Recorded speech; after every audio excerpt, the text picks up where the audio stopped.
All right. Good evening, everybody. Hope everyone's having a good day. It's Denskill here. It is my special new Guitar Day broadcast. Um, went out and done a thing, and it's a very special thing. Before I do the big reveal, I'll do a little bit of yapping leading up to it.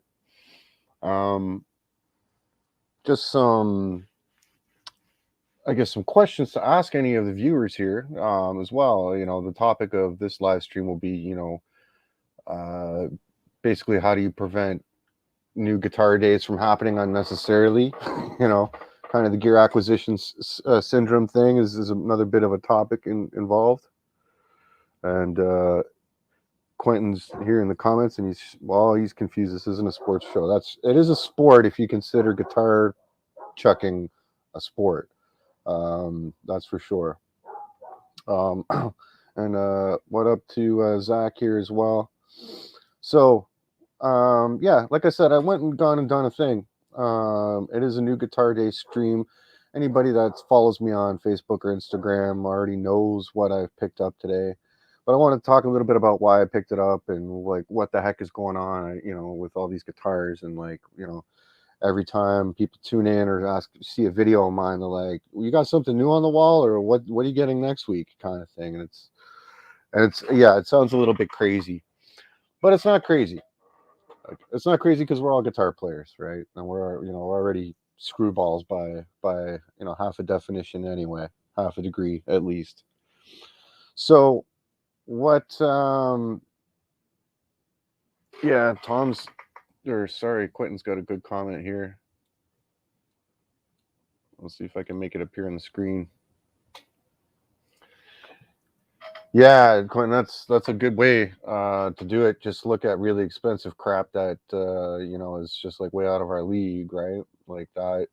The store I was at today was very much like that, and it was like there's high end stuff like staring at me in the face all over the place as you go in this music store up here, and so basically I bought anybody that's been watching my channel for a little bit or knows anything about my bands or anything like that, or even seen the video that I put up yesterday.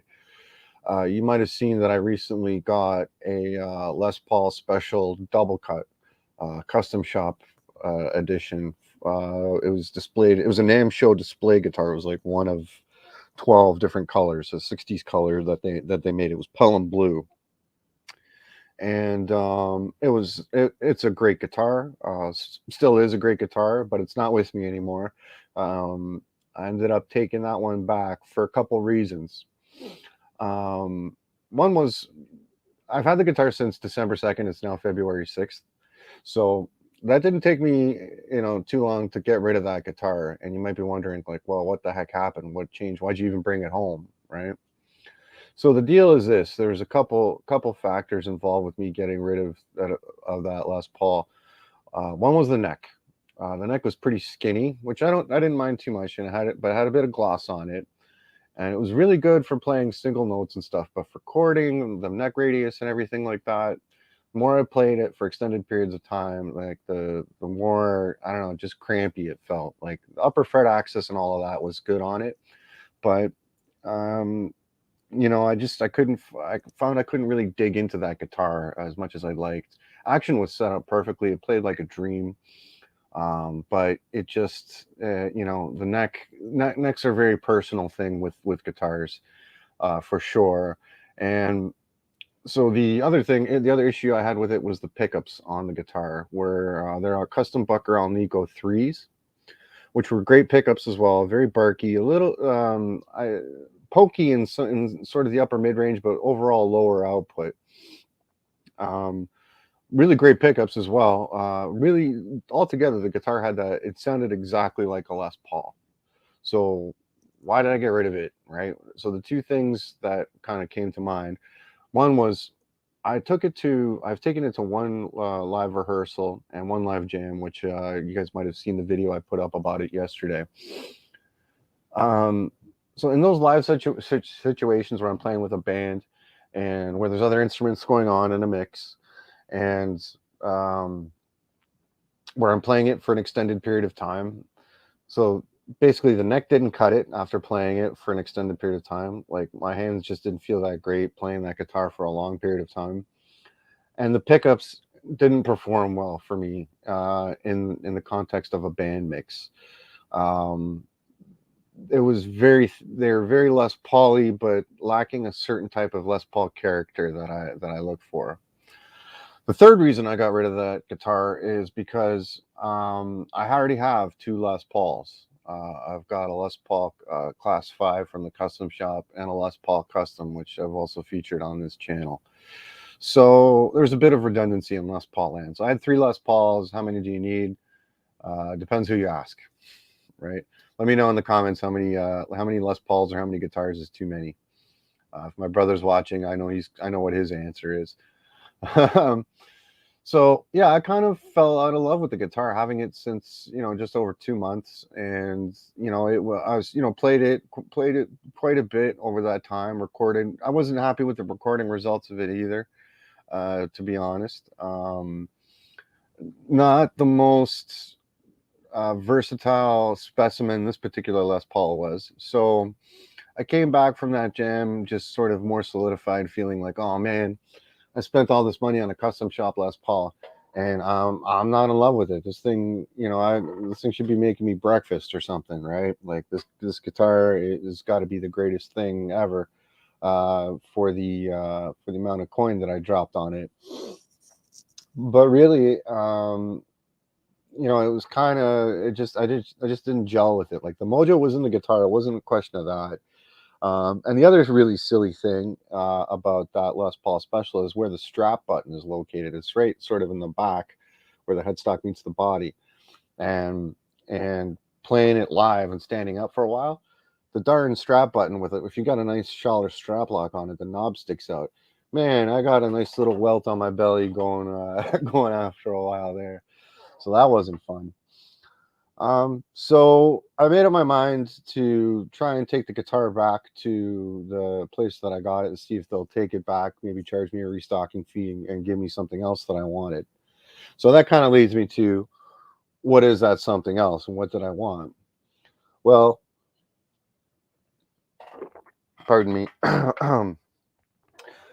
So back when I tried the Les Paul Special double cut, I also had my eye on another guitar that I was walking by it and it caught my eye and I just sort of picked it up and played it. And basically, I sort of gave it an eye, and then I picked it up for a bit, strung it around, and I was like, wow, this thing's awesome. But I didn't plug it in or anything like that, and I put it back, and I ended up buying my Les Paul Special. So I kept thinking about this guitar, though. It was in the back of my mind for a long time, and I kept thinking about it, and I was like, even when I bought the Les Paul Special, I was thinking like, man, I should have got that other guitar. Because that one's different than what I already have. The Les Paul Special, like I said, I already have two Les Paul Specials. And basically, I like having a diversity of guitars in my collection. I like guitars that do different things and have different kind of jobs and different sounds and stuff and playability and construction and all that stuff. I'm a little OCD that way. I don't like everything the same. I like everything differently the same, if that makes any sense. But yeah, Zach's got a comment here. Yeah, his gas has helped because he's a lefty, so new guitar days don't really happen that often. That's for sure, but I feel bad for lefties out there. Really, it's tough. So so I kept thinking about this other guitar in the store and wondering, would it have been a better addition to my collection because it is so different. You might also remember that I had an Ibanez Pink Pia, a Steve Vai signature guitar, which was sort of like a shreddy metal guitar. And ages ago, I had it for a week before I returned it. I had a Charvel, I forget what it was, just their whatever San Dimas, yeah, with a Floyd and stuff like that. Same HSH pickup configuration as the Pia. And but like Floyd Roses scare the bejesus out of me. They're like flying a space shuttle. Like something goes wrong with the Floyd Rose, I wouldn't know what to do. That's why the Pia went back. Hey, Bobby Lopez is here. Hey, Bobby. So I wanted a guitar that was different than my current collection, and sort of reminded me of those other, the San Dimas and the Steve Ibanez guitar, because they're more modern type guitars. I don't want to call them shreddy guitars, but you can shred on them. And Guitar Hack is here. Hey, Hack. So I wanted something different, like a guitar that I didn't have. So I've been yammering for about 10 minutes here, and I haven't told you guys yet what the guitar is that I bought, but you might have already seen it, like I said. So I'm just going to grab it here real quick. So this, my friends, is a Sir Modern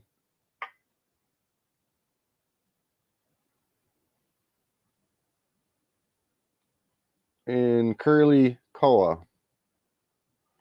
My brother's making a comment about my mustache. Funny thing, my wife hasn't said a damn thing about it yet, and it's been like this for like 3 days. So I ain't saying nothing. I'm like, hey, have you noticed anything different? Nope, nope. It'll be cool. Anyway, back to the guitar. So this is an HSH John Suhr guitar. I don't know how old it is. Hack's complaining about the gold again. I know. So it's made of 2 pieces of Coca-Cola. Sorry, not Coca-Cola. That's a different wood. This is Koa, and the neck is Pau Ferro. And you got to see this neck. Hopefully the camera picks it up properly, but it's got this really cool, like, swirly figuring in it. So that's it. And it doesn't have here, let me show you this cool neck joint here. It's nicely figured up here with 4 bolts, no plate or anything like that. Feels nice and smooth. Like all this is all satin, like the neck's all satin. And locking tuners, standard. So what I did was basically I convinced them at the music store that I went to take back my Les Paul Special and give me this thing, which, believe it or not, is actually quite a bit cheaper than the guitar that I returned. So they did charge me a restocking fee, but I still made out ahead because this guitar is that much cheaper, and so you can imagine how much the other one cost me. This is a bloody Sir. So hey, Bobby says this is a sweet guitar. Thanks, Bobby. So I wish I could play some audio samples for you guys on this guitar, but I'd like to hear in the comments, or hear your guys' thoughts on whether I should do another new Guitar Day demo video. Honestly, they're a pain in the butt to make, but sometimes they're fun. There's a lot involved when you want to capture audio and video of a guitar, and pedals are even worse. Don't get me started on that. But yeah, so now I have another Sir. I've got 2 Sirs now. This one is very different. It's got 24 frets compared to my classic Sir. Obviously the HSH pickup combination is different. What I like about this particular HSH is that, like, all of the pickup positions are useful. Like, a lot of times you find like middle pickup position is weak, or like barky or shrill or something like that. In this guitar, they're all very usable positions. I love that middle pickup position. Hack is telling me to do a demo. I'll probably end up doing a demo when I get desperate for content or something like that. I posted a picture of it up on the Sir Appreciation Owners thing, and that got lit up pretty nicely. One quick side announcement before I forget. I believe today is the anniversary of Gary Moore's death.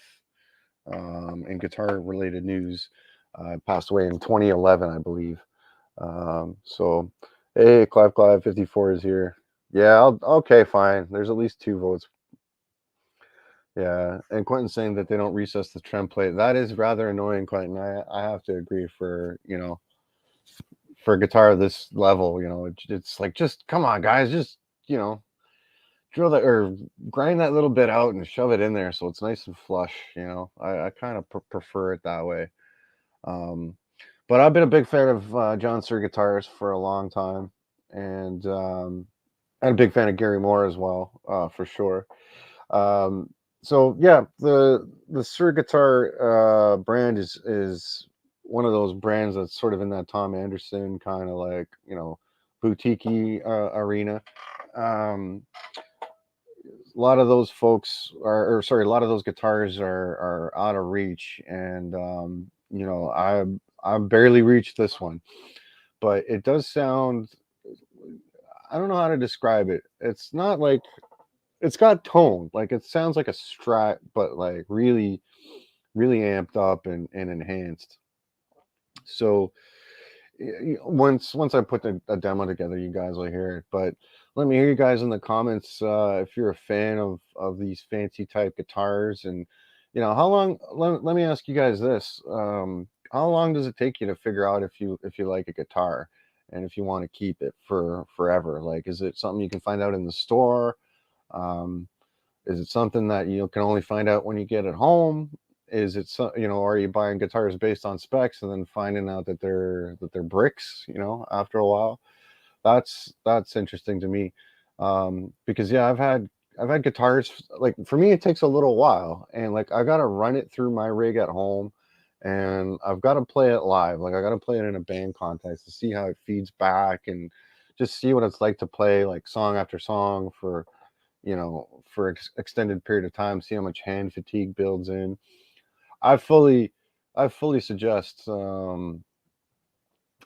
here's Quentin's comment here. So Quentin, I didn't know you wore dresses, but that's cool, man. It's 2022, brother. But yeah, I gotta take the thing home, play with it for a while, live with it for a while, get used to it. It's and what I was gonna say was I fully recommend that that you take advantage of any of those 30-day return policies, things like that. Like find out what the return policy at your local store is if you're contemplating buying a high-end guitar. And for the love of cats and dogs, whatever you do, don't mod the damn thing before you've made up your mind. That's insanity. I'll tell you right now. Um, I would hate to buy a guitar and online, for example, and find out that oh man, this thing's kind of a dog. Guitar Hack saying like it takes them at least a month to take it. You gotta take it rehearsal and gig as well. Yeah, that makes a lot of sense. Gigging, recording, those kinds of jams for sure is where you'll get to know a guitar. Quentin's got a great comment here too. Just to have it in your hands and play it, acoustically first. You know, I hear the whole tone wood thing and acoustic properties of electric guitar is a big topic in the community. But I have to agree with Quentin and with kind of the old school common knowledge or whatever knowledge, whether you call it common or not. But if a guitar rings, like if an acoustic guitar rings and you can hear it and you can feel it vibrate from like the headstock to the bottom, and you get like this nice, clear, open sort of harmonic spread. I don't know how else to describe it. The chances are whatever the pickups pick up is going to be pretty damn good. Like if you're getting that much kind of life and sparkle and resonance from a guitar, um, you know, I think that's what the pickups are going to see. And that's kind of the tone that you're going to get out of a guitar. Essentially, I don't agree. Like the pickups will see, depending on where the pickups are spaced, or how they're spaced and where they're put on the neck, they'll see a different length or segment of the string. And so pickup placement is really important in a guitar as well to get the best tone and you got to put it at the optimal space of where the string is vibrating to get the most magic out of it. Which is another reason why I didn't really like the double cut that much. I thought the pickups positioning could have been better, slightly better. But I'm just being really really picky. But anyway, um, Yeah, there's a few properties associated with those high-end guitars that, you pick them up and you want them just to like sing and play, because chances are that that acoustic sustain is what will be picked up by the pickup, and that's what you'll get out of the guitar.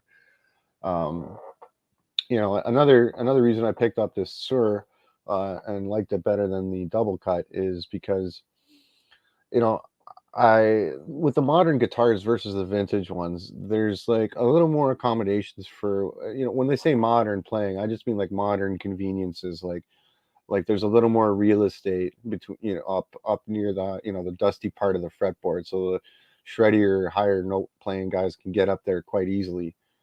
Um, and essentially, the with those guitars facilitate faster playing and like just more ergonomics around them, as opposed to, say tellies with their chunky body and no cutaways, or no belly comfort carves. Same with the Les Paul Special double cut. It was just like a slab, and like, I don't know, just ergonomically didn't work out for me. Hack's got a comment here. Yeah, see the tone wood thing. It's he's saying it's correct. What the pickups are sitting in doesn't matter. It's all about the acoustic string vibration and pickup placement. Yeah, some folks, there's this really crazy video. I think it's from Jim Lill going around now that everybody's reacting to, where he takes like a table and puts some strings across it and sets up a pickup on it, and he does like some slide stuff. And I thought it sounded great. Um, so I've seen that video has gone quite viral, and people, all kinds of people are reacting and commenting to it. Um, I'm not a huge believer myself in tone wood per se. I I I don't know. I think the strings need something obviously to vibrate against on a guitar, but it gets into a law of diminishing returns there when you look at, what materials are what. Um, Hack is saying, yeah, Jim proved the point in that video. I'd say so too. Like, you could, I mean, look at Dan Electro guitars. Like, they're made out of like, I think pressed cardboard or pressed wood chips or something like that. And they sound great. Um, I think the build. I'm a big believer. I know this is going to sound crazy, but to me, the neck to body joint really matters for some reason. Whether you got a bolt on or a set neck, and the quality of that joint. Um, yeah, and Quentin is absolutely correct here. 100%. Gold hardware makes a difference in tone. It's tone hardware. That's right. The gold resonates in the sonic spectrum and the eyeball spectrum to delight the ears and eyes. We'll say that.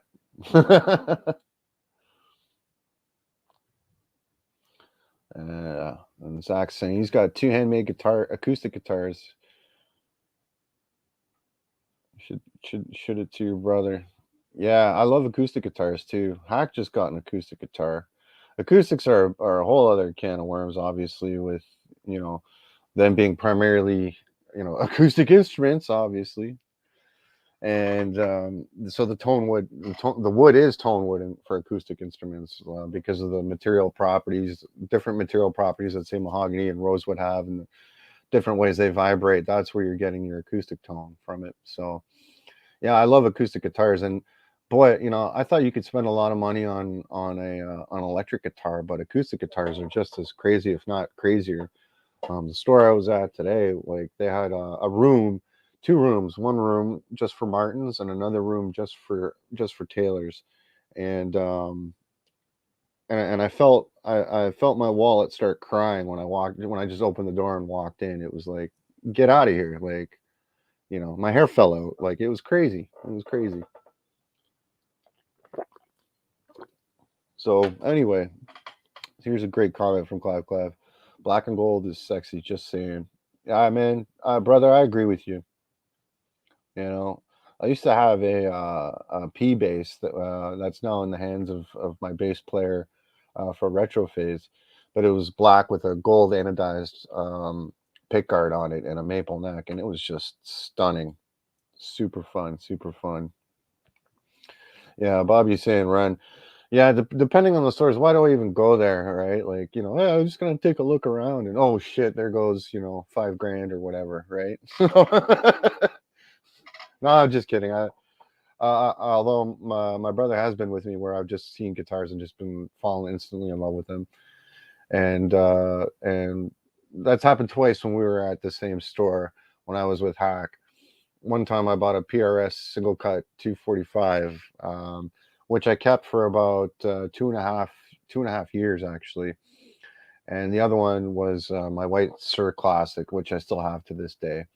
This is, you know, guitars, man. Like I like to, I like to have guitars, but not just have them, but like love them, like actively play them and look forward to playing them, and picking each one up and getting like a different, you know, real strong connection and real strong vibe and buzz from.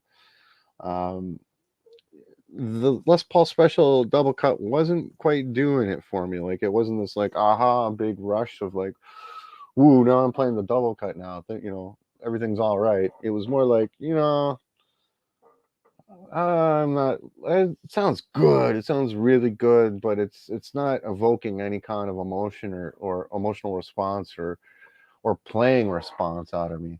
You know, I could bang away on that guitar like no problem, but the thing with the Sir is that like I was saying with these modern appointments is I can really go at this guitar. Like I can put as much into myself playing it as I possibly can, and the guitar will hold up, especially in those upper fret areas there. The neck to heel joint and the fret clearance, I can get right up to the 24th fret like no problem. And yeah, I mean, not that I do a lot, but you know, just the way Sir guitars are built. You know, Tom Anderson's too. You know, like I love my Tom Anderson as well. You know, they're like quite neck and neck. And you know, the store that I went at was that I went to has tons of Tom Andersons, probably more than Sirs, that's for sure. But they sit there for a while. They don't move a lot of those, and you hear about this guitar craze, but it's obviously for more affordable, more accessible instruments that are out there right now. So you know, like we're saying, like nothing wrong with taking a guitar that's made of more affordable materials with you know good construction, and maybe doing some upgrades to it if you think that the pickups need something or the tuners aren't that great. You know, there's a many different ways to get a good working guitar. Like not all of my guitars are expensive. Like my Telly is like an old Highway One from the late '90s, and I'd argue that it's still probably my number one. I put a new neck on it, new pickups, you know, all kinds of all tuners, replace the bridge plate. My brother's asking where I went. Yeah, I went to a store called Cosmo Music, which is up here in Canada. It's probably the biggest rival to our other biggest chain, which is Long McQuaid. And the rest of the music stores in Canada are sort of, there's not too many mom and pops left, at least as far as I know, at least in my neck of the woods. But Cosmo is like, I don't know, maybe you guys, any Canadians in the comments, I think it's kind of.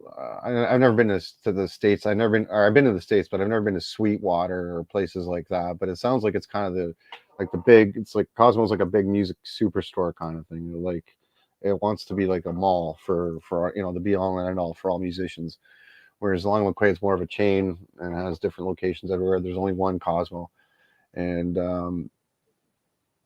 oh, Hack's pissed off because you didn't get the call to go to Cosmo. No, Hack, you didn't get the call to go to Cosmo because I also had to run downtown while I was out and about, and we all know how much you love driving downtown Toronto. So I was out and about running some errands. But yeah, I mean, the other thing, like this guitar, it's it's koa wood. I mean, it looks real nice. The Pal Ferro neck is really nice, and you know, but like we're talking about tone woods, like you know, this first of all, this guitar wouldn't have cost a pretty penny or have a premium if it wasn't made from these fancy woods. They feel good.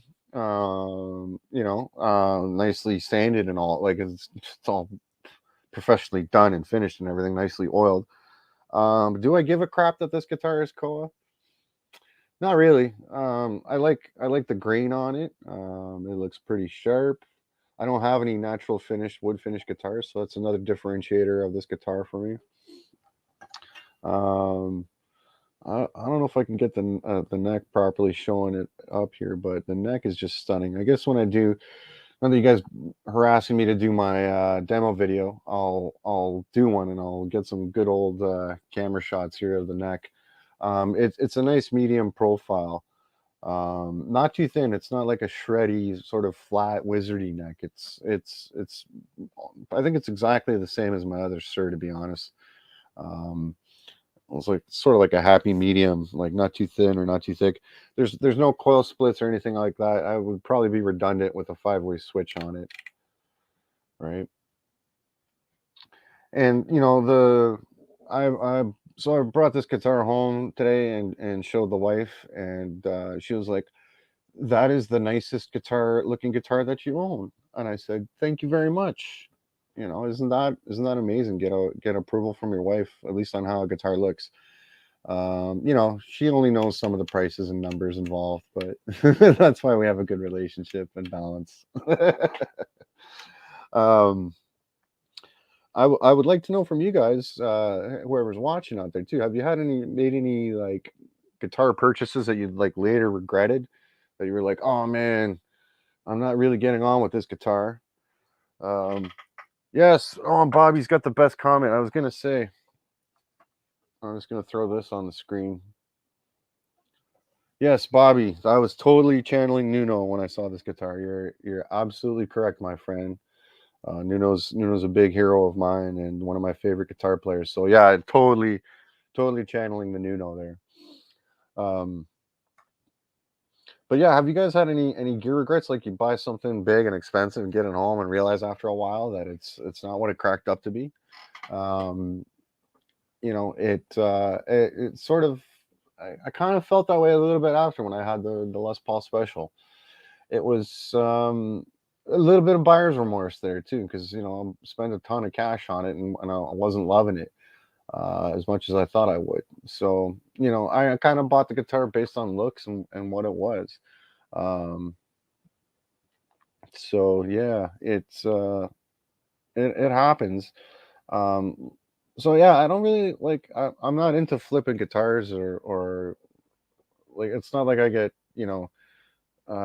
sort of fed up with a guitar and just chuck it away. Like there's got to be some sort of long-standing reason why I'm just not quite getting on with it. I had to explain to the guy at the store like why I was returning it, and he looked at me kind of like I had like two heads. He's like, this is like a Les Paul Special custom shop, blah blah blah. It's got this, it's got that. I'm like, yeah, I'm just not in love with it. And the guy looked at me like, like, why did you buy it then? And as I was so I had a little joke with the dude. Cheers, Clive. Take it easy, bud. Um, so the guy was like, make sure you really like this guitar this time, right? Like kind of as a joke, he wasn't being salty or anything like that. Hey, Mitch is here. He wasn't being salty or anything like that. So I was like, yeah, no, this guitar is cool. It's coming home. It's gonna stay with me or whatever. So just for a lark, I thought, I'm gonna make the guy do all the paperwork and get the deal done for me, and then I'm gonna tell him that change my mind again. So as I was leaving with the guitar in my hand, I'm like, hey, dude, thanks for all your help and all that paperwork. And by the way, I was checking out that Les Paul over there. I think I want to take this back. And he turned white for a second there, but I was just like, dude, I'm kidding. I was like, don't have a heart attack. So yeah. So let's see here. Quentin's got another good comment. Epiphone Explorer has a huge neck. Someone gave it to me, but I just need to sell it. I've never bought a Doug guitar, but I spent time with each one. Yeah, and that's fair, Quentin. Like for sure, man. Like you got to spend time with the damn things, right? you know, and it's not like you can show up at the store, you know, and get like, you know, not all stores have like private rooms, and you're, you know, you won't have your own amp and your own pedals there, and it's not like you can cart that stuff out to a store and try it out. Because yeah, like my rig at home is crazy, and any guitar I get has got to be able to swim in that pool, for, you know, no problem. So yeah, it's one of those things that, you know, buyer beware. And I can't imagine buying a guitar without playing it like sight unseen off on the internet. That's horrifying to me. Um, and it's coming from experience. I've done it twice, and both times was just a big mistake. So I'm not very smart, because it usually takes me, you know, 2 or 3 times trying the same thing uh, before I realize that's what that definition of insanity is. So yeah, you know, mistakes, I've made a few, but you know, part of the journey with guitars, right? So, but you know, a dud is a dud, and sometimes it takes time for it to reveal itself. You know, especially, you know, rooms, for example. If you're playing in a different room, the guitar will sound different through a different amp, right? Volume levels, like there's so many factors involved. I happen to do a lot of recording, so a guitar has to shine both live, but also in the studio, like when it's mic'd up and everything like that. So, you know, I'm pretty picky when it comes to my guitars. So, and I'm pretty merciless if if I don't like something, it's got to go, no matter, the emotional attention or emotional sort of attachment I might have with something. Yeah, Quentin saying he had a Schecter Sunny D, but he knew he could return it to Guitar Center there, and yeah, like Bobby saying, Bobby knows about guitars, but he's a drummer. Isn't that crazy, folks? Yeah, it does take time, man. Like and I don't know how much time that is. Personally, I played that Les Paul Special like nearly every day that I owned it, and hey, Lars Guitars is here. How's it going, buddy? So yeah, what was I gonna say? We got somewhere anywhere between 5 and 7 people watching tonight. So thanks everybody for tuning in. So in case you missed it, it's New Guitar Day. I went and bought this thing, and I just jumped on the back of it and drove it home. I've um, I've had some experience with buying a dud guitar. I once bought a 2019, no, sorry, a 2018 Les Paul Special, or sorry, a Les Paul. Yeah, it was just a Les Paul Standard. I don't know if you guys remember, but that year was kind of a weird year for Les Pauls. They made a lot of changes, like with the neck, and it had like the electronic guts in it. Didn't have the robot tuner or anything in there, but took it home, played it for about a week, played a gig with it. The gig it sucked at the gig. I basically took it back like less than a week later. So, you know, and that was kind of dumb of me as well, like to buy a guitar and, you know, just to take it to a gig like right away kind of thing. You know, I probably should have got a little more used to it, but you know, like I was saying before, take advantage of those return policies, you know.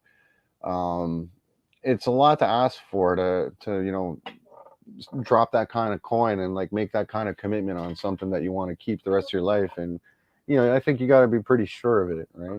So we got a few folks. We got Lars Guitars, Guitar Hack, Zach, Bobby Lopez, Quentin, I think was still around. So thanks for tuning in, guys. It's a fun Sunday guitar chat. So yeah, another kind of I should mention too, sort of a slight other influence beside Nuno on getting this guitar. Um, Hopefully, you guys are probably familiar with a guy named Guthrie Govan, but he used to have a Sir custom. He's with Charvel now, but used to have a Sir custom model that looked very similar to this. I think it was an HSH as well. Hey, thanks, Lars Guitars. Saying, telling me it's a sweet guitar. Guthrie Govan is another huge hero of mine, and it's one of those, he's with Charvel now, but it's nice to see. How can I explain it? It's nice to know that I have some kind of access to the same tone that Guthrie had. Excuse me. So Quentin's asking, and Guitar Hack is here, so he can answer that question. How many Les Pauls should one have? That is a great question. Yeah, and Hack's got the answer, which is just one more. N plus one. Yeah, and Quentin's saying Guthrie's a freak. Yeah, Hack and I got to see him live over at that same music store. They have like a performance theater up there, and man, he's just disgusting. He's probably the greatest guitar player walking the planet. Like, whew, that guy just smokes like hell. So, what was I gonna say? Yeah, how many guitars do you need, or how many Les Pauls do you need? It's whatever your credit allows. One of every color. I mean, you could go crazy with Les Pauls because there's even the variants, right? There's the specials, there's the juniors. Like if it says Les Paul on the headstock, like it's a Les Paul. So, yeah. Let's see what we got.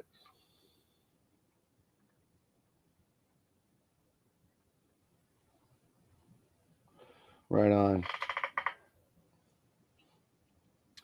So yeah, I'm hoping that this guitar lasts and is absolutely not a dud. Right now, as far as projects that I'm going to use it in, it would be my cover band and some recording stuff that I'm doing. Um, if you guys saw my video yesterday, I'm playing with kind of a trio thing. We're just kind of jamming right now for now, but we're looking at coming up with some compositions and doing some recording of those compositions. So it's just sort of a three-piece, kind of, I don't know what you'd call the music that we do. It's sort of, it's jazz mixed with Afro beats and all kinds of stuff.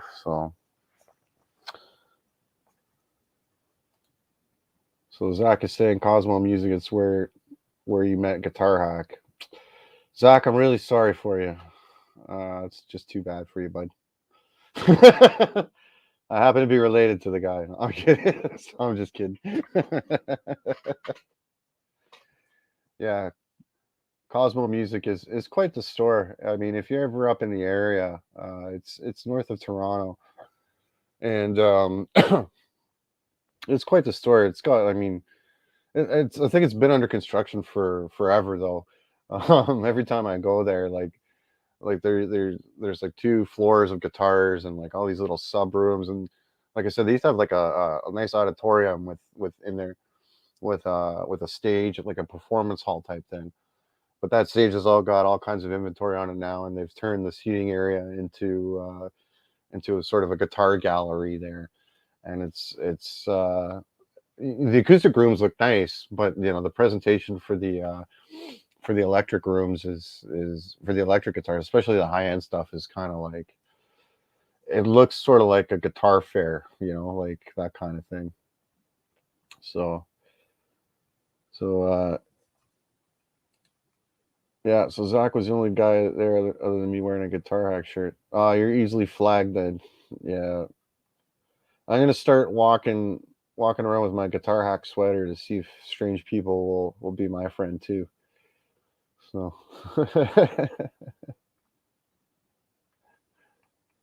yeah, reap what you sow, reap what you sow. But yeah, it's not a bad store. Like just like having a good mechanic or knowing a good plumber or knowing a good lawyer. It's always helpful to know a good guy or girl that works at a music store, right? Someone who's knowledgeable that you might have a bit of a relationship with.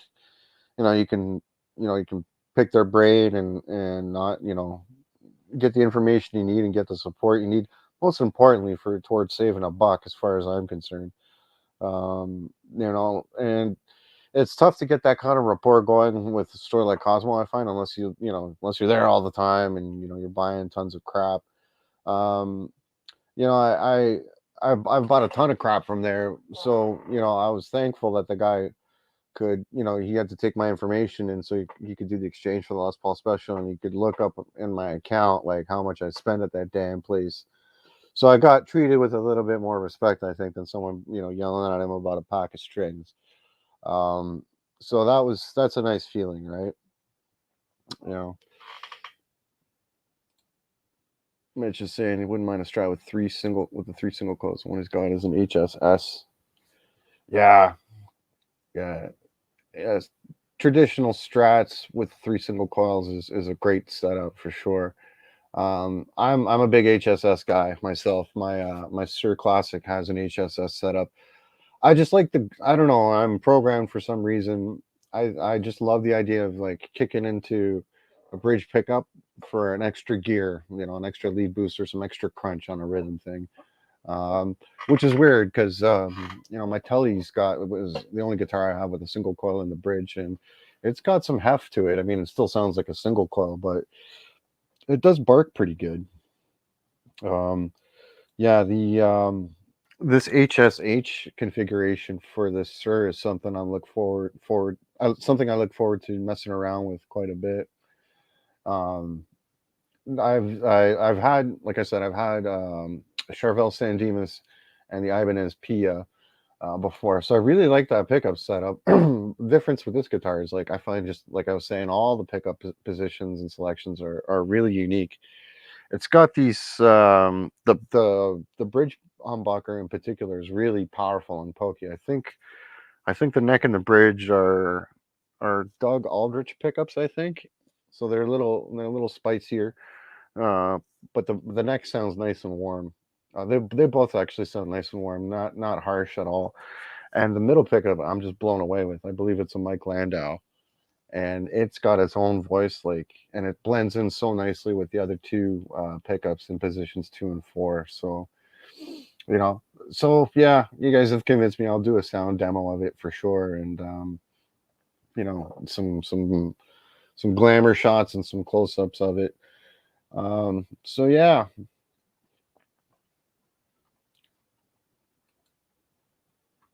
Quentin has an Invader at 16.4K. Yeah. Yeah, Quentin, I can't compete with that, man. I don't even what is an Invader anyway? Is that a Gibson Invader?